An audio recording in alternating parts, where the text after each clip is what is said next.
सबसे पहले परेशानियों की वजह को खोजना चाहिए, तभी जल्दी दूर हो सकती हैं बाधाएं। गौतम बुद्ध के जीवन की कई ऐसी प्रेरक कथाएं प्रचलित हैं, जिनमें श्रेष्ठ जीवन के सूत्र छिपे हैं। जो लोग इन सूत्रों को समझ लेते हैं, वे सभी बाधाओं से मुक्त हो सकते हैं।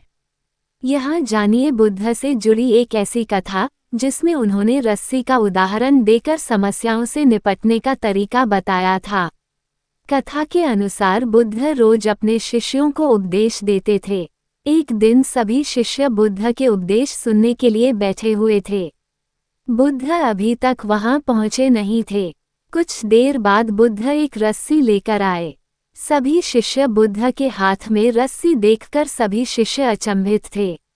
बुद्ध अपनी जगह पर बैठे और उन्होंने रस्सी में एक के बाद एक 3 गांठ बांधी। तथागत ने सभी शिष्यों से रस्सी की ओर इशारा करते हुए पूछा कि क्या ये वही रस्सी है जो 3 गांठ बांधने से पहले थी। एक शिष्य ने कहा कि तथागत ये हमारे नजरिए पर निर्भर करता है। गांठें लगने के बाद भी ये वही रस्सी है। दूसरा शिष्य बोला कि अब इस रस्सी में 3 गांठें लग गई हैं, इस वजह से रस्सी बदल गई है। अन्य शिष्यों ने कहा कि रस्सी वही है, लेकिन गांठों की वजह से इसका स्वरूप बदला है, लेकिन इसका मूल स्वरूप वही है। बुद्ध ने सभी की बातें ध्यान से सुनी और कहा कि आप सभी की बातें सही हैं। बुद्ध गांठें खोलने के लिए रस्सी के दोनों सिरों को खींचने लगे। बुद्ध ने पूछा कि क्या इस तरह रस्सी की तीनों गांठें खुल जाएंगी। शिष्यों बोले कि नहीं, ऐसा करने से तो गांठें और ज्यादा मजबूत हो जाएंगी। बुद्ध ने कहा कि सही बात है। अब बताओ इन गांठों को खोलने के लिए हमें क्या करना होगा। शिष्य बोले कि पहले हमें ये देखना होगा कि ये गांठें लगी कैसे हैं। गांठों को कैसे खोल सकते हैं। जब हमें ये समझ आ जाएगा कि गांठें लगी कैसे हैं तो इन्हें खोलना आसान हो जाएगा।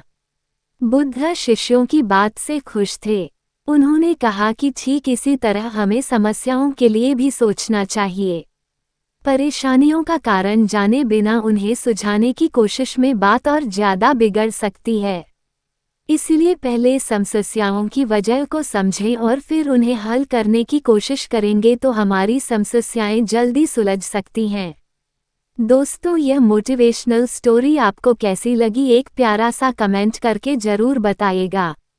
वीडियो पसंद आई हो तो प्लीज़ लाइक शेयर भी जरूर करिएगा।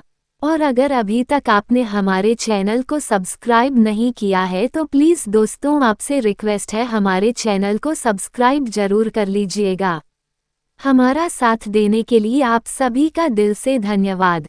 ऐसे ही हमारा साथ और सहयोग बनाए रखें, हम सदा आपकी आभारी रहेंगे। धन्यवाद।